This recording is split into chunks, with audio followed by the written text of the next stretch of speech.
And hello, everyone. Hope everything is doing good.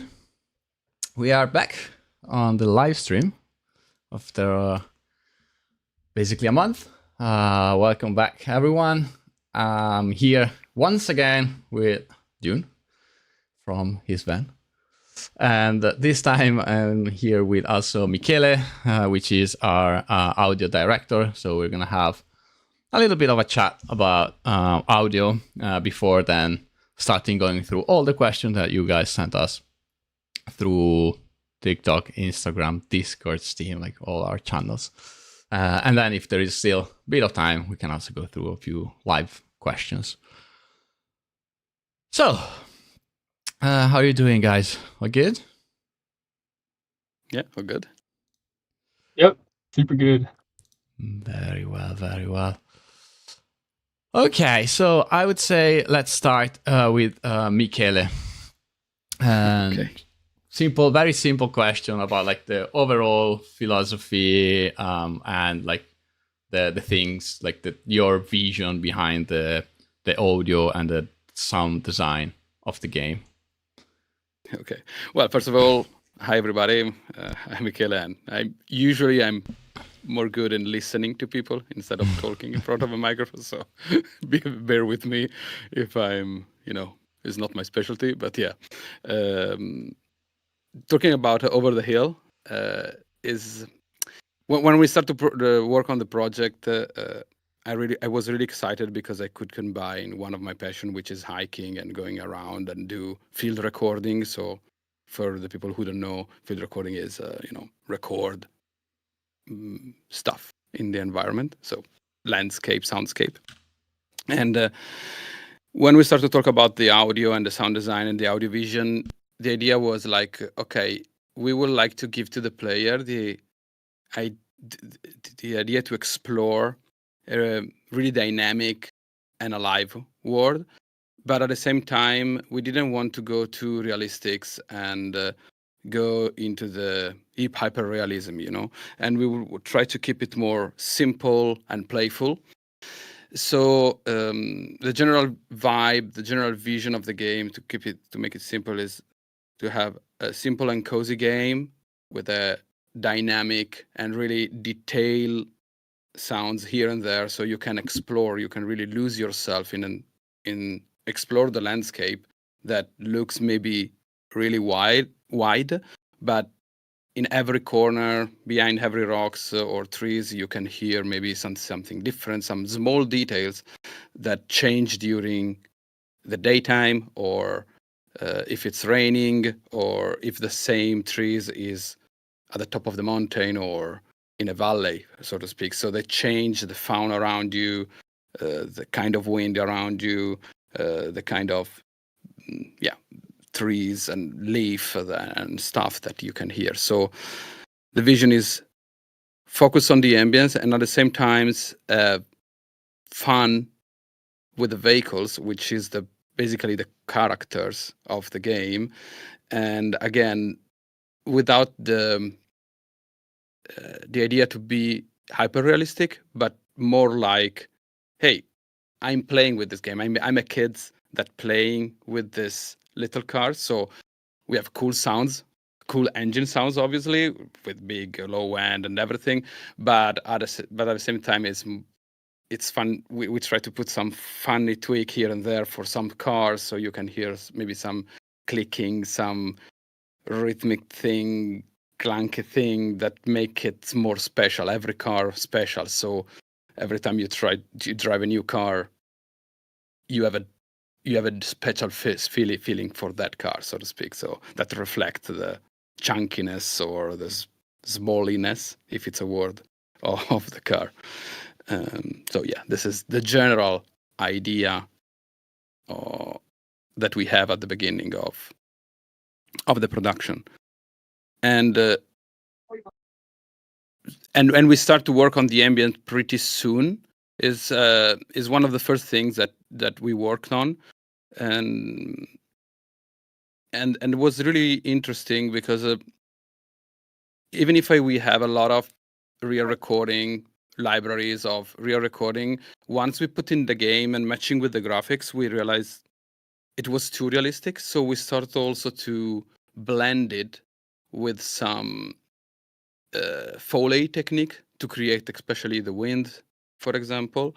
And instead of recording real sounds, we start to create the sound in studio to give it a more unique vibe to it and have much more control on this. Because what we wanted to create and what we create for the ambience is basically a system that make in connection all the sound of the game from the props like trees, rivers, and cabin and everything with the general environment.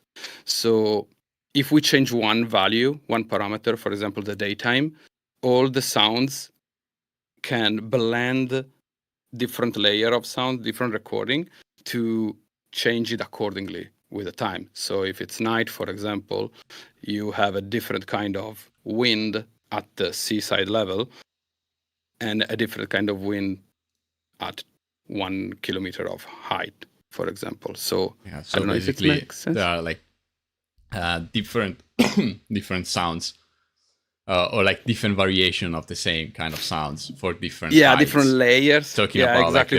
like region 1 that has like a lot of mountains and elevations. So exactly that. And but sounds, also it like sounds changes, right? Like the kind of sounds that you can hear on different elevations are different, right? Yeah, exactly. And it's dynamic. It's not like, okay, now we are in this elevation and we change the sound.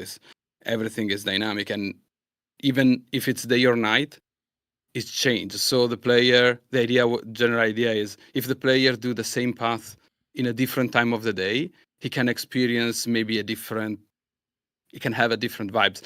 Doesn't need to be, we didn't want to be, super extreme, but you can feel it. We want to make the player feel, okay, it's night, it's different, there's something different, not just the light is different, everything around me is different.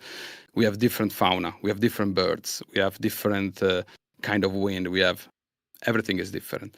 And even if it's rain, when we change the weather, it's not just we add a layer of rain, all the other sounds react to the rain dynamically. So some birds, some animal will stop chirping or doing their own sounds, and the sound of the trees change, the wind calm down and go lower, so the perspective of the rain come closer to the player, everything it's focused on the rain and cover up also the engine sounds, so it's much more difficult to drive in the rain compared to when it's not raining in terms of audio. I'm talking obviously, and it makes sense because it match with the even in terms of gameplay, driving in the rain, exactly. It's not easier. It's so much that exactly. So you're struggling, and when it stopped raining and you can start hear again all the birds chirping and everything, you can oh wow, fun.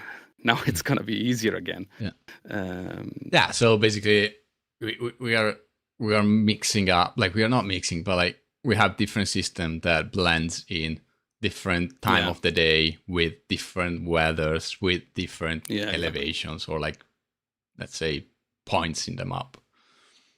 Yeah, exactly. Yeah, this will, and we are pretty proud of it. We are still working on it, obviously, to do polishing and add details. We recently add, for example, the details of the raindrops on the car, or on the trees, or on various prop around the map. So you can, if you zoom in into a props, into a lake or something when it's raining, for example, you can hear the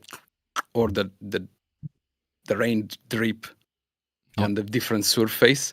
And so what I expect at least is also the player, play the game, try to find objective, but sometimes just, stops and start to listen around and relax, because the coziness was the main focus, as also to take just 5 minutes to listen the sound around you and relax after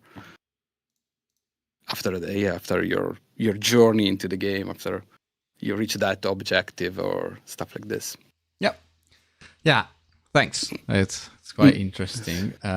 We do have also, like, I'm keeping an eye on the chat, which I think there is an interesting question already there, which is, does the environment soundscape react to the cars being nearby? For example, after you honk the car horn, do boards go silent for a second or something like that?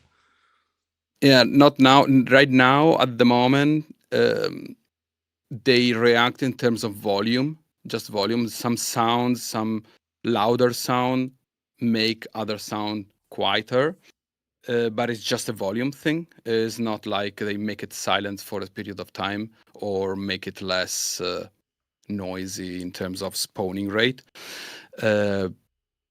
Is something interesting to explore. It's a different system, I'll be honest, I didn't think about it, and you give us an I idea. think it's a good idea, but I think people is like now talking about it, but there is a question in our questions that we gathered about animals that we're gonna get to maybe later on, but I'd say it's something that we can evaluate once we have actual animals in the game, because at the moment we do have the sounds, like it's like background sounds of animals, but we don't have animals in the game, so it would make more now we sense have at birds and everything. Exactly. Agree. All right. And so changing subject and staying on audio, like the main character of the game, of course, are the cars. So what can you tell us about the car's engine or the car sounds? Like I've introduced a little bit before.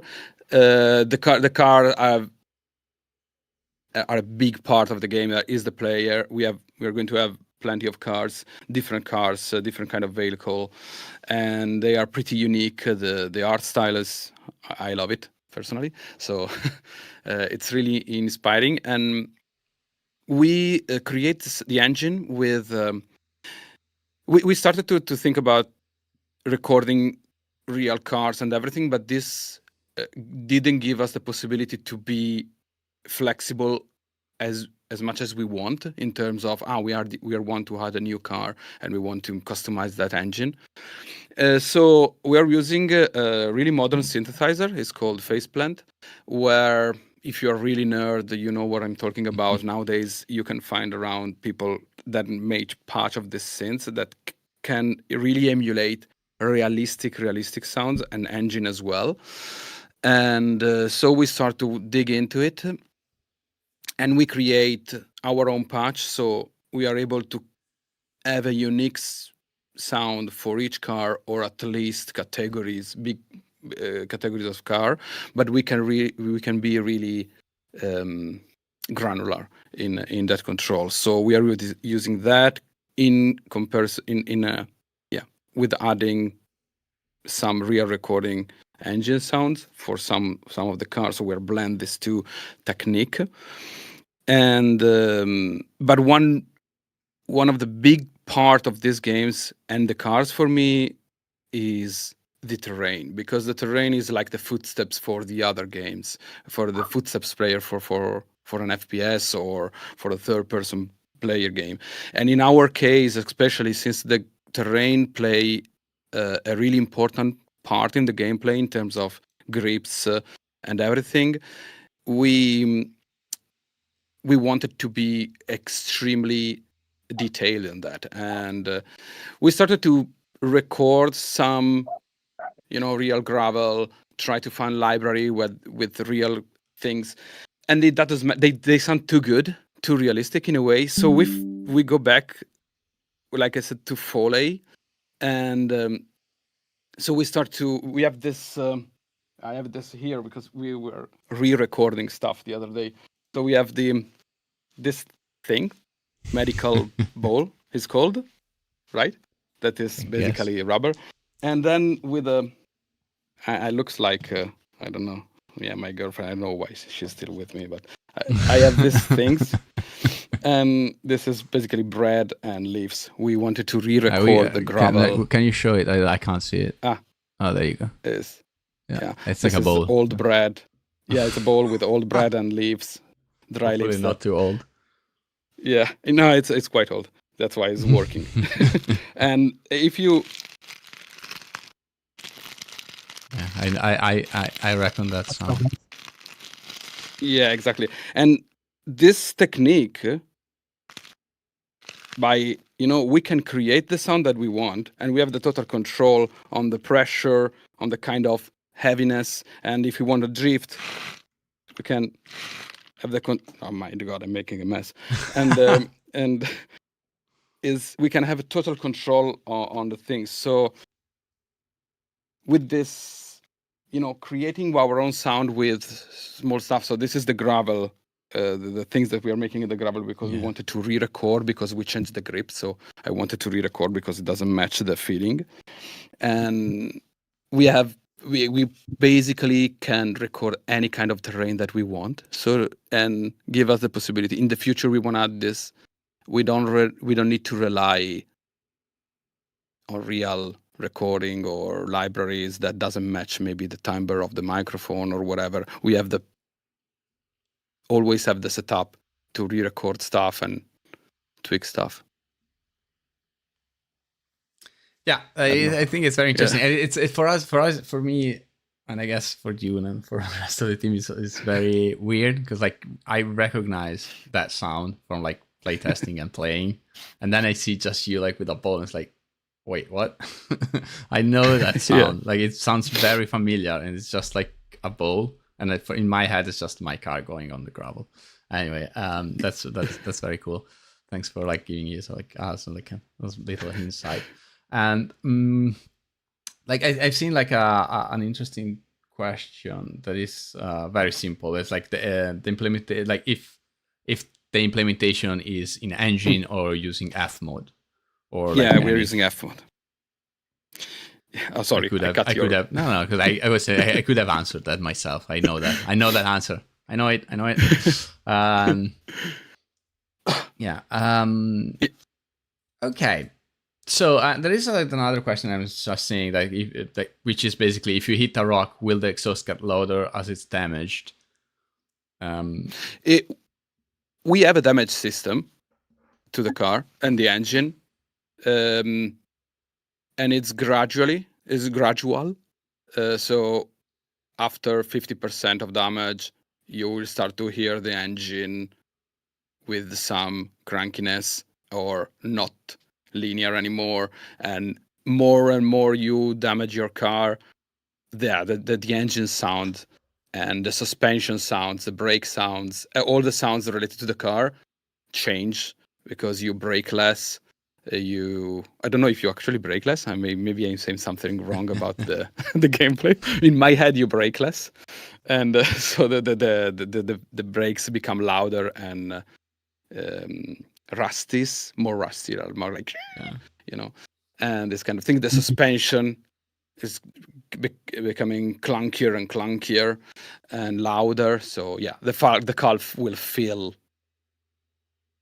broken. Okay. Nice. Let's move on to some other questions. There is one very specific, which is, are impact sound made through synthesizer or rely on other methods? Like how are we managing at the moment the impact sounds?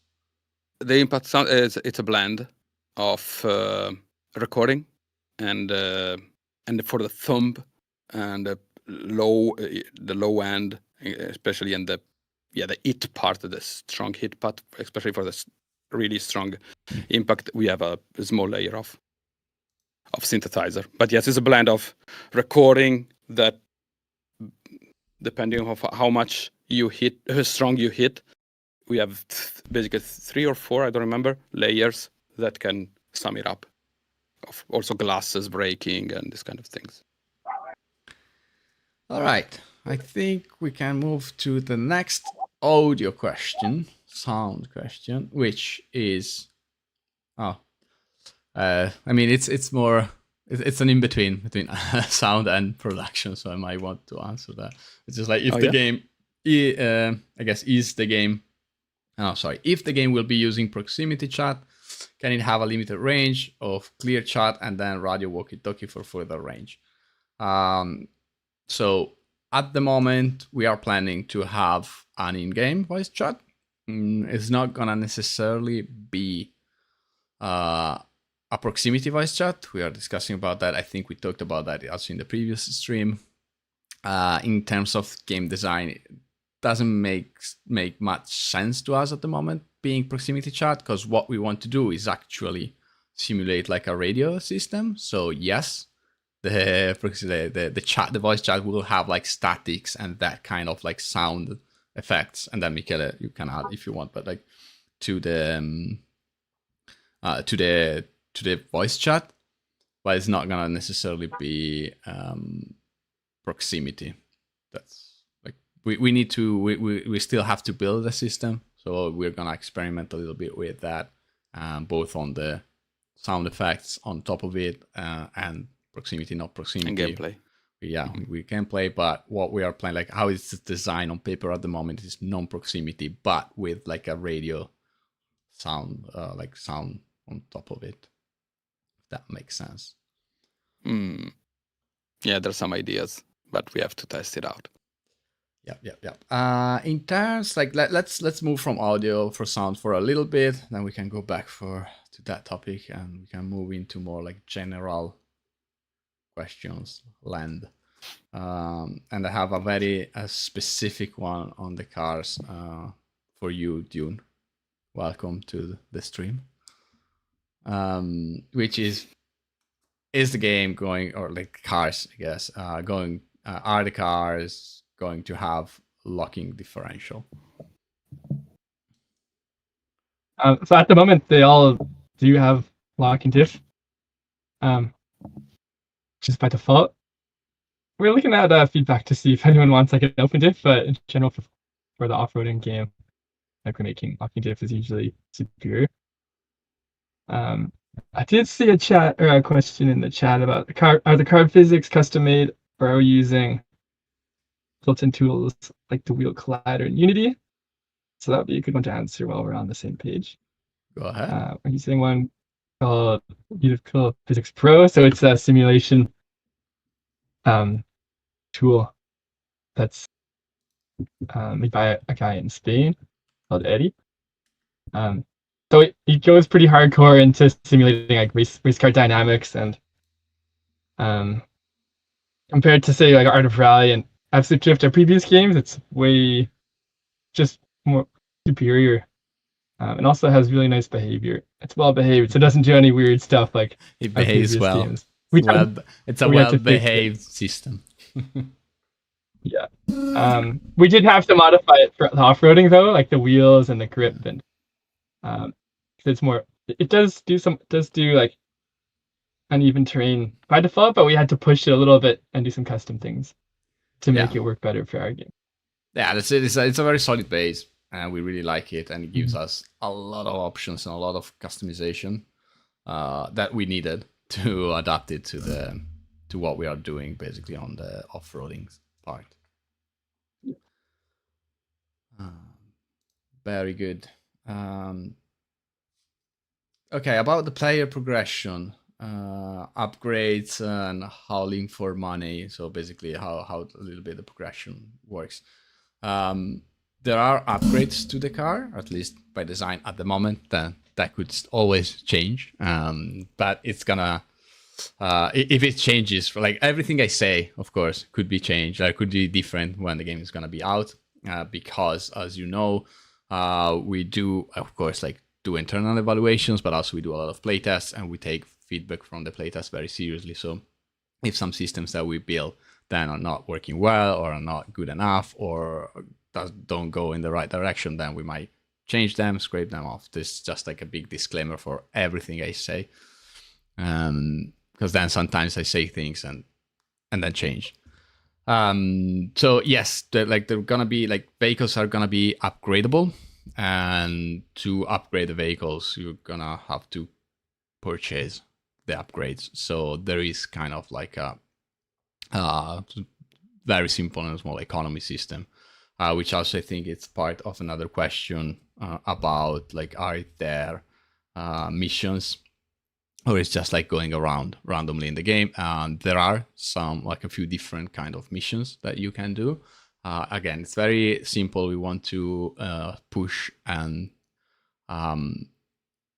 like keep the game as an exploration game. So it's more about finding things around, finding places, unlock places. There are challenge trails that are like some trails that you have, like you start from point A and you have to arrive in point B, that are more similar to something like rock crawling or like having a bit more technical passages.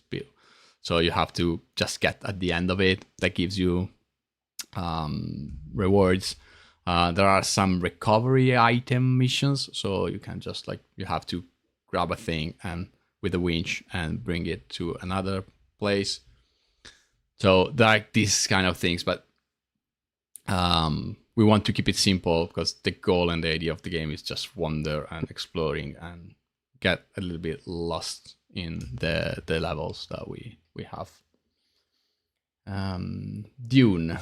Are we planning to add wildlife to make the environment more alive? And are there going to be wildlife photography quests? Yeah, so the first question, yeah, we are planning to add wildlife. We've been working on the environments like step by step, adding more detail with like the vegetation, environment, crops, things like that. So wildlife is something we're going to do later, but we want to do it for sure. And the photography quest, yeah, that'd be interesting. We're thinking of trying to blend the progression with like wildlife. Yeah, primarily taking a photo of an animal in the wild is a fun thing to do. But yeah, we have to see if it makes sense once we get the wildlife in there, and also get our game designer on it too. Yeah, it's something we are discussing since a while. Could be an interesting add to the game design for sure. Is it possible to add? And this is simple. Is it possible to add water splash as the track goes inside the water? Dude, water splash. Yeah. So we already have that. It's like a nice shader system with a water tool that we're using. We also have nice water effects too. Maybe if Michele wants to expand on that. Yeah. And yeah, why not? one thing I do remember is when the camera goes underwater, Yeah. you get a nice filter that Michele did. Yeah. Right. Go ahead, Michele. Well, I have to explain. Sorry. Yeah, why not? Let's you are here. Okay. Let's take advantage of your presence. Oh yeah, that's a nice trick. Actually, it's since we are using Fmod, so we can confirm segue. that from the previous question. We use things called snapshots. That basically you can take a photo of the mixer, all the groups of the different sounds, and you can filter it out or lower it out in the way you want, pitch it down. You can do whatever you want, basically. So when the camera goes down, we play a sound of the splash. So like it's physically, in my mind, I thought, okay, yeah, we have a physical camera that goes underwater, even if it's not true, obviously, but you go down so you can hear the splash, and then and everything get filtered out, little bit pitch down, and we add a layer of underwater sounds. I don't know how It's like can muffled. that It's more. like a muffled sound. Yeah. We muffled everything else, lowered down the ambience, and then we add this layer of water filtered out. And then when you go out, you can hear all the sound that filtered it up again. And to cover the effect, which is really horrible, we have all the drips, the water drip. So for a little bit, you have the drips in your ear, like ASMR thing. I don't know. Yeah, we spent a couple of sometimes on it, a couple of days on it, but the result is pretty cool. I think it's a shame we can't go actually underwater more often. I don't know. I sometimes lose myself just underwater too. I mean, you can as long as the car lasts. Yeah. Well, you reckon it's gonna probably be how long does it take for the car to brake underwater? I would say 10 seconds, maybe less. 8. Yeah. Yeah. something like Exactly. that. Yeah. So you can enjoy then. Well, so No, you can stay there. yeah, exactly. Like when you go basically when you go underwater, then the car get wet and then the engine get wet, and after 8-10 seconds, whatever it is, the engine just stalls and lock down, and then you have to somehow take the car outside of the water and wait for it to dry to be able to use it again. But if you just go in and you stay in, then you can stay there hours if you want, enjoying the sounds. Yeah. And wait for someone to just come and save you. And just going up and down with the camera. Floof, floof, Yeah, floof. exactly. Which actually brings me to the next question. Look, like how many segues do we have? And it's will it possible to hook our truck on a tree when winching somebody else to prevent slipping? So we can use trees and rocks for leverage. And the answer is yes, not rocks necessarily, but trees, trunks, and other things. And you can winch your car to something, and someone else can winch to you. So you can create even like 4 players. You could be winched one to another and create a nice little hiking adventure with everyone just winched to another, and just to be safe. But it's very useful. It's something that I don't think SnowRunner allows you to do, but we find it very, very interesting and very useful in some situation that car A is winched to a tree and then car B is winched to that car, so you have more power to just try to grab the car out of the water or the mud or whatever situation it is. And this also creates like interesting situation, or like you can try to break the game, or like just try to go where maybe you don't think you are meant to go, because you can just Spider-Man your way up with the winch, where like while winching to other cars and doing stuff, crazy stuff. Will there be different types of tires, and will there be advantages to using different vehicles in different places? So different type of tires, no, at the moment it's not something that is in the plans. We do have upgrades on the tire, but it's not gonna be like snow tires, sand tires, whatever tires it is. It's more by like base tire and then base tire upgraded. Using different vehicles in different places, yes. So vehicles are different one to another for different characteristics, both like for some like hard skills, like I don't know, speed or power, but also simply because some vehicles have longer wheel span, or like they are bigger, smaller, heavier, lighter. So different vehicles are gonna be differently good in different situations. So there are situations in which some vehicles are slightly better, situations in which vehicles are slightly worse. So we are trying to keep it fairly balanced in a way that you can do pretty much everything with every vehicle. But for sure, there are situations already in the build that we have now that are easier with some vehicles rather than others. Who done the playtest for sure knows that, for example, the recovery missions that we have at the moment as placeholders are definitely easier with some cars and more difficult with others. Let's see. Would this, I guess, game have some kind of first-person view? Not planned. We would love to have it. It's not planned, at least not from inside the car at the moment, because that's a lot of work. We are a small team. I've seen that there was a question about how big is the team. The team is around 10 people. It's between 10 and 12 people, depending. And we are trying to focus on the core game and to create like a very good core experience, and creating the first person view. I mean, even just for the 3D artists are creating all the interiors of the cars, and like it's not the only implication, but that's the most evident one. It's gonna take away a lot of time for what we call the core of the game. So we want just to be focused on delivering like a version 1.0 that is gonna be great. But then maybe after release, or if we manage before, I don't know, it's something that we want to explore for sure, because it could be very, very cool. We'll see. We want to focus for like, this is also the reason why we are not considering at the moment wheel support, because we want to focus with like the core experience, which is like gamepad or keyboard and mouse pad, keyboard and mouse, and like third person view. And then when we have that locked down, nailed, and we are very happy with it, then we can expand to other things, basically.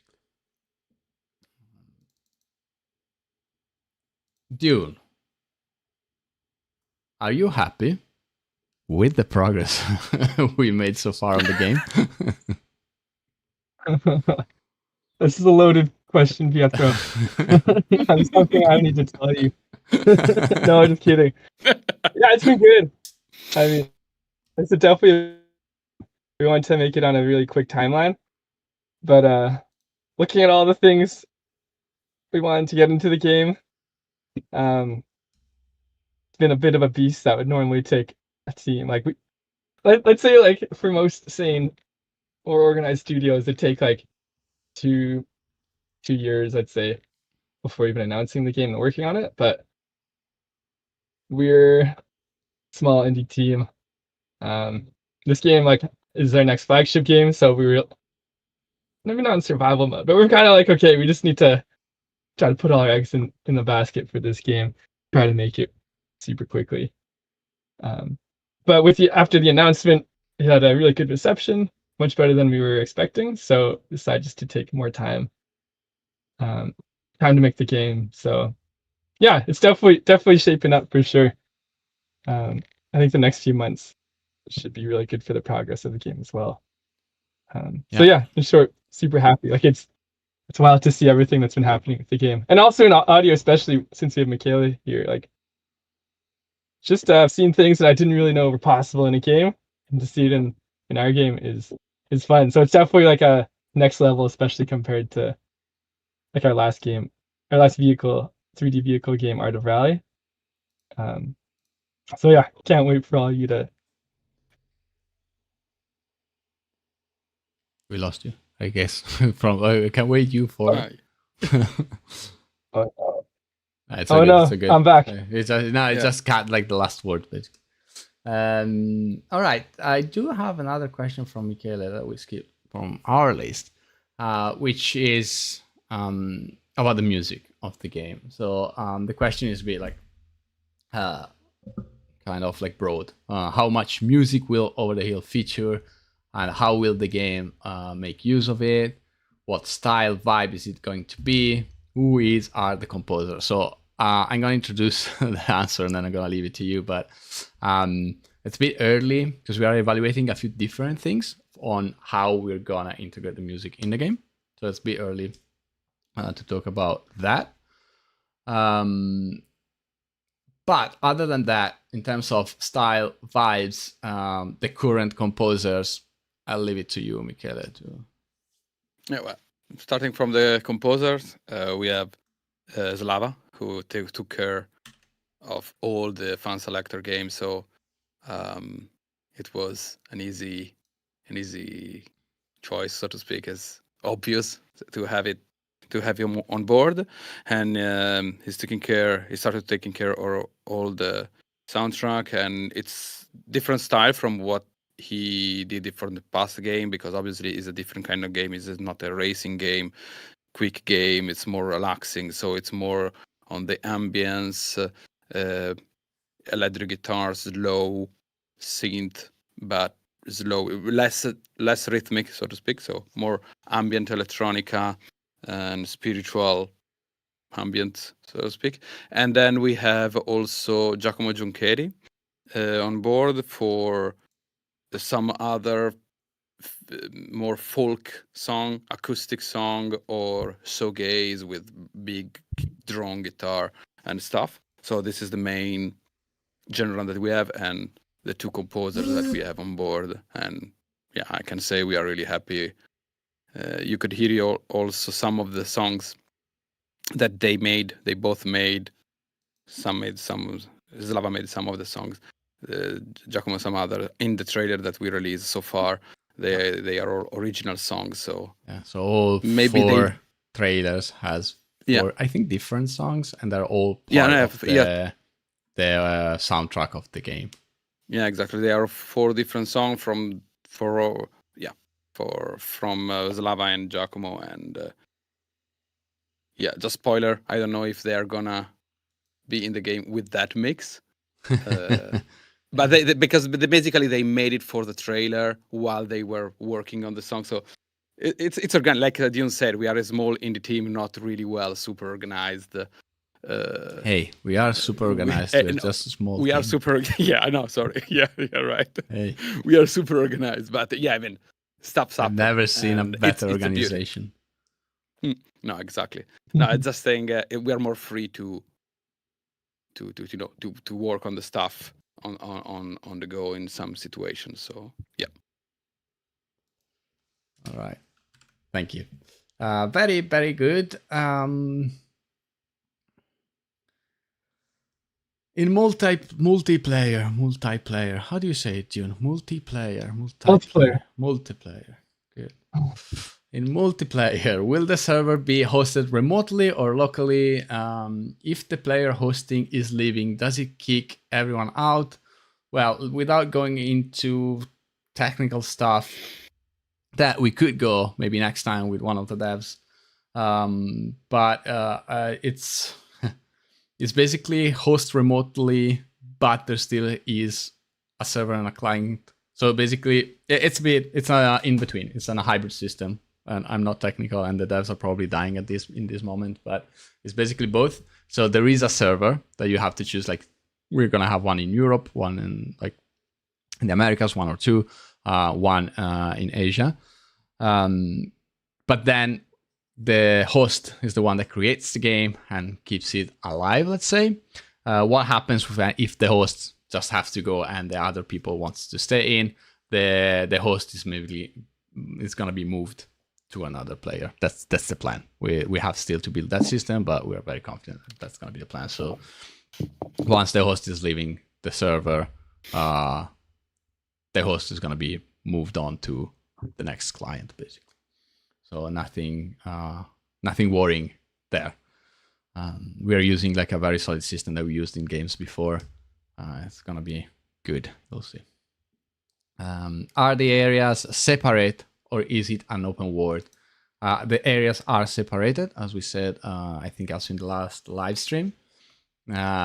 We have a region with a few areas in it. A single area is around 4 kilometers by 4.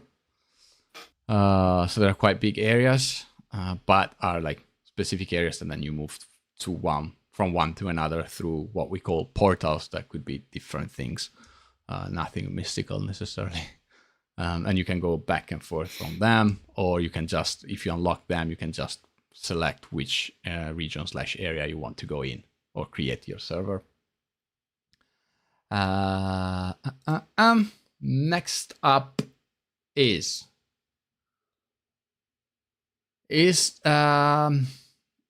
what about 2-player split screen mode? I want to play with my girlfriend, but we only have one console. Well, that's gonna be an issue within you and your girlfriend.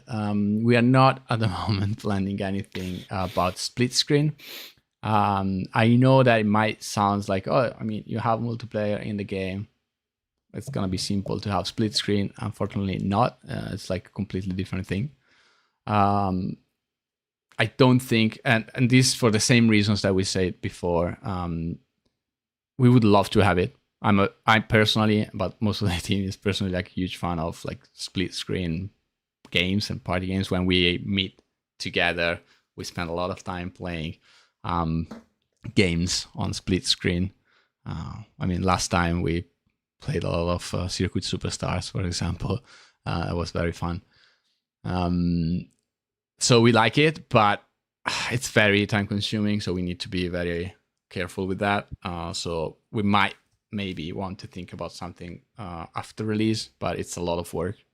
So it's not in our, like, let's say, current plans, or like for the foreseeable future. We don't see that happening for release, unfortunately.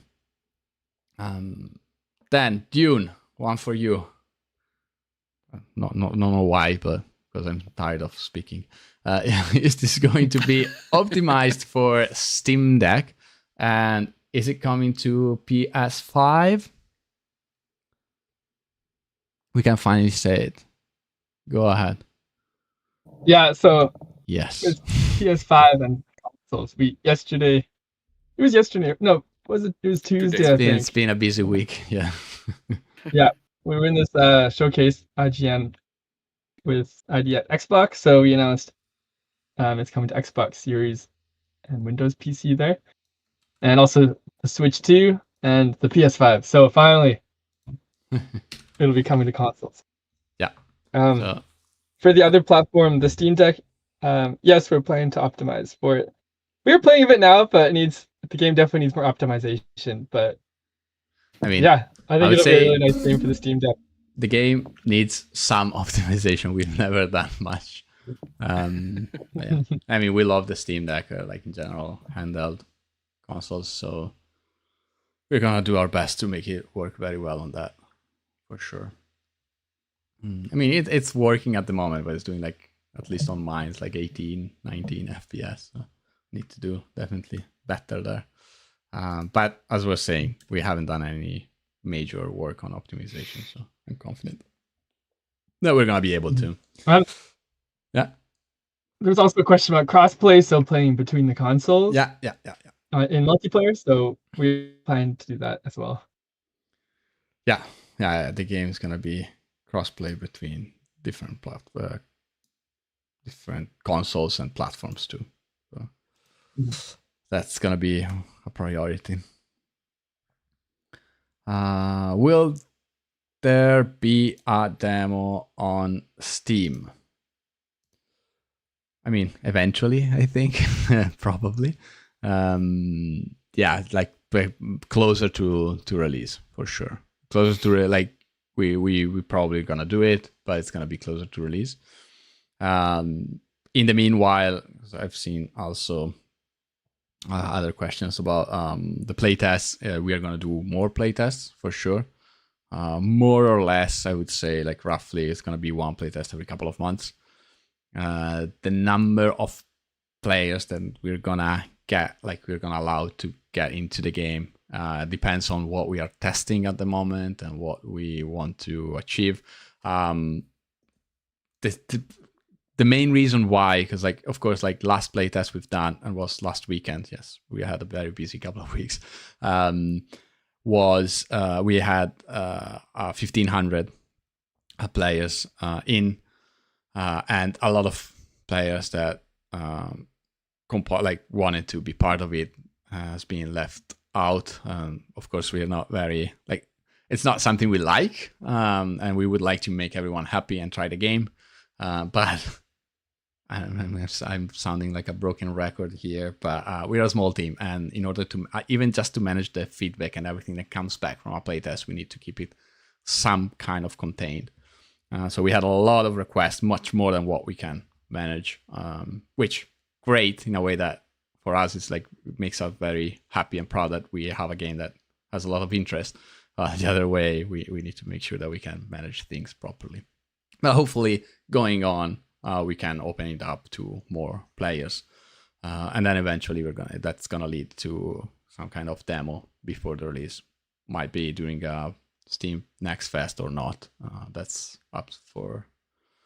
We're still planning, which brings me also to the usual question where the game's gonna be released. We still don't know. It's gonna be 2026, but then we don't know exactly when. Now, last couple of questions. Then let me see. I'm gonna see the chat, but I think. Can you make 3D printable models of cars from the game?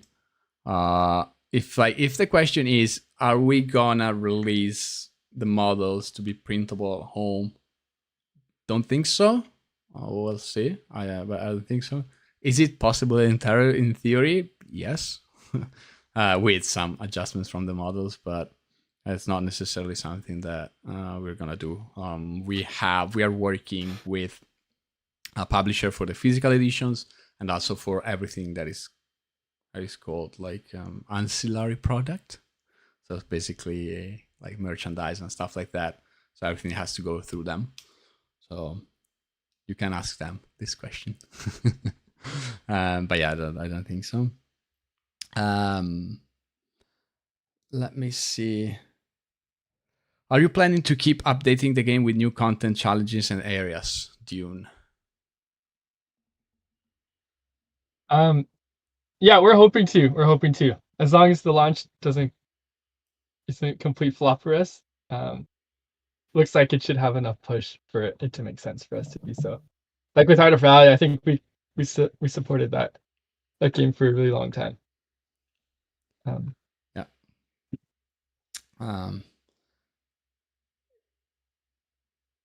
Is the game completable or does it have infinite possibilities?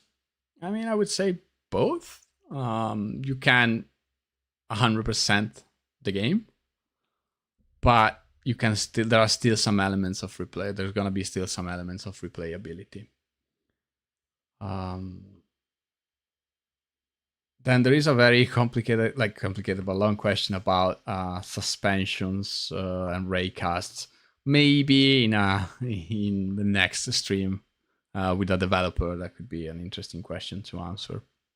But I don't think anyone here is entitled to give you a proper answer on that.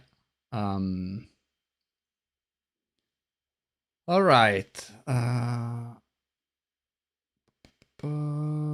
Let's move to the last question and then we can close up the thing, which I found quite interesting. Is like, what do you personally drive and what are your dream cars vehicle? So you can start, Dune. What do you drive and what's your dream car? So the only vehicle I've had and I've ever had, let's say, and the one that I drive is this Ford Transit van, known funnily as the Funselektor van. Just has this crazy, it's like white with this crazy dazzle camo vinyl I threw on there, and yeah, it's also like I travel a lot, so in the van going like camping trips and just loitering in parking lots and stuff.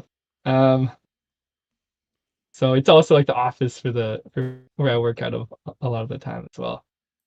I saw a chat actually about the RV tour. That'd be funny one day. Yeah, I have some good views. I'm at the beach right now. Hopefully going surfing in a bit. Dream vehicles. I mean, I want to get a car that's not a van. Maybe like a little off-road car would be fun. Like ideally, like a older generation Land Rover Defender would be fun.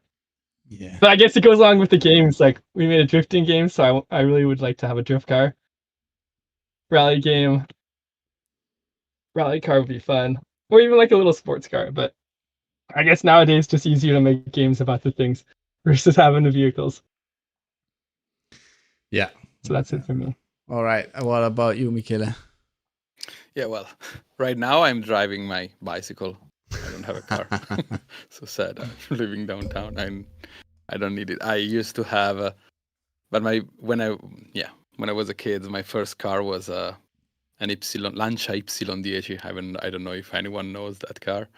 And a really small box with 4 wheels, basically. And I really love that. A lot of memory from the 80s, 90s.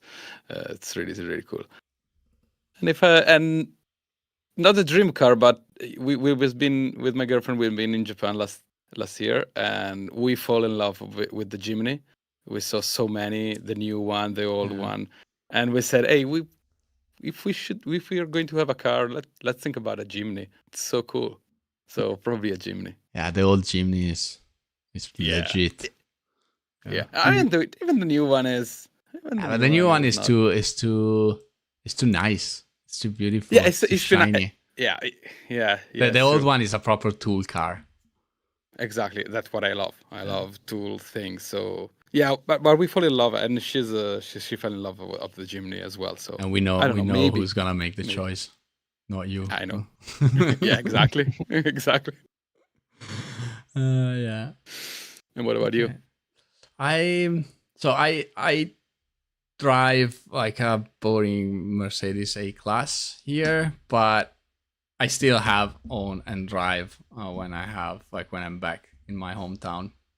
My first car, which is Fiat Coupe from 1994.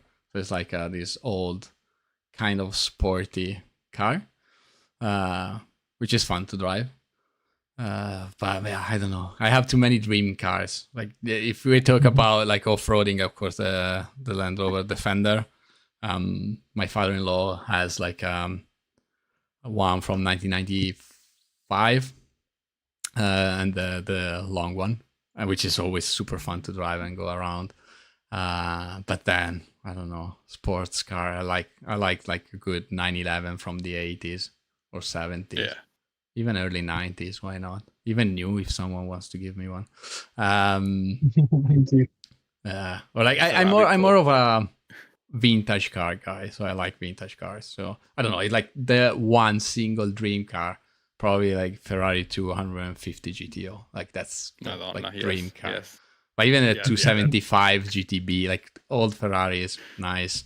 But like pretty much for every car between this mid 50s and little mid 80s, I love. Yeah, Lamborghini Miura, my God. Isn't Fiat Coupe the Clarkson police car? Yes. Good memory, my friend. Good memory. All right. I guess we can wrap it up pretty much. Thanks, everyone, for being here. You've been like a lot of people again. Like we are always surprised. Like it's always above our expectations. So like thanks everyone to stick around until the end. It's been really, really fun for us. And yeah, we're gonna do probably another one in like a month time or so with someone else from the team. And again, we're gonna gather maybe questions beforehand, so make things easier. Thanks again, and have a good day, night, morning, whatever it's in your time zone. Thanks, Michele, for being with us. Bye, June. Thank you, guys. Have fun surfing. Thank you. See you later. I want to say to everyone as well, thanks for taking the time out of your day to check us through, guys. Just chat about the game. Hopefully in the future, not saying anything, maybe next year, but we should be able to play the game and show you guys, show all of you some of the game while we're playing. So I think that would make for a more interesting stream as well. Yeah, I mean there was a question about it, and yes, we're gonna do some streams like playing the game in the future. Yep. And thanks to everyone in the chat too. And yeah, cheers. Cheers. Bye bye. Cheers. Bye bye.